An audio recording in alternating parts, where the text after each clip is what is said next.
Ken Rogoff's with me, Professor of Economics at Harvard, joins me from Cambridge. Let's just clear one thing up. I assume you, like others, believe, well, I don't assume anything, I'll ask, do you think the Fed's going to cut tomorrow? Oh, for sure. I mean, it's not a no-brainer, but given the pressures on them, I think it becomes one. Now, that takes us into this fascinating, and I would say academic, except it's in real life, discussion of when the Fed's mandate is in conflict. And this idea that Jerome Powell has of not giving priority to one over the other, which is the normal course of action, but balancing the two. I mean, that sounds similar, but it's not, is it? It's the balancing act they now have to do, because at the end of the day, inflation is too high and the unemployment numbers are too horrible. Yeah, and it's also such unusual circumstances. This tariff war is probably the reason both that labor growth has been slow, employment growth has been slow. That's also the reason prices are high. And I think the tariffs, everyone thinks it's going to be coming through more and more. So the numbers aren't going to look good no matter what. And the question of which one do you give priority? Do you believe, oh, it's a hard one, this. Do you believe that the Fed is behind the curve on the cuts? Now, accepting the fact that, we've only had the last 4 months of tariff stuff. But even so, the weakness was starting to show through earlier on in the year. Should they have cut sooner? I mean, I think it was a close call.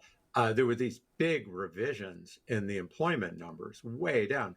We had in the United States half the number of hires the last 12 months than we thought we had. I mean, that's just incredible. On the other hand, it appears that an awful lot of that had to do with immigration being cut back, not just under Trump, but even starting before then. Because on the other hand, wage growth was pretty good. Hours kept up. I mean, we didn't see other things consistent with it really being employment demand weak so much as not a lot of supply. They're going to have to choose one side of the mandate at the expense of the other. Let's not worry about tomorrow's, because that's a sort of throwing a bit of red meat to the dogs. Overall, which do you think they're going to go for? And of course, my question is influenced by what happens with Stephen Merrin and what happens with Lisa Cook.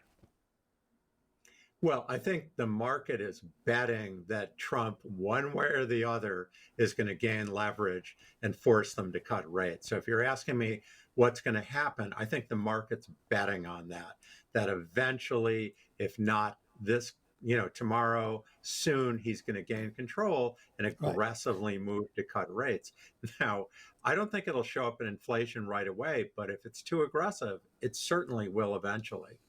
Can I just ask, because I mean, you and I, we've both been around a year or two.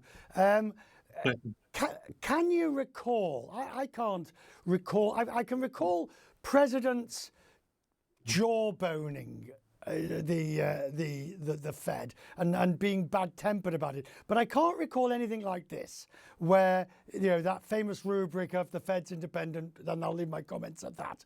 I can't recall we've ever seen anything like this before. Well, not with this kind of theater, but behind the scenes, Nixon back in the early 70s was beating up very hard on the Fed chair. He wanted to get reelected in 1972. He was willing to do anything. I think he actually doubled the Social Security increase back then to make himself look good.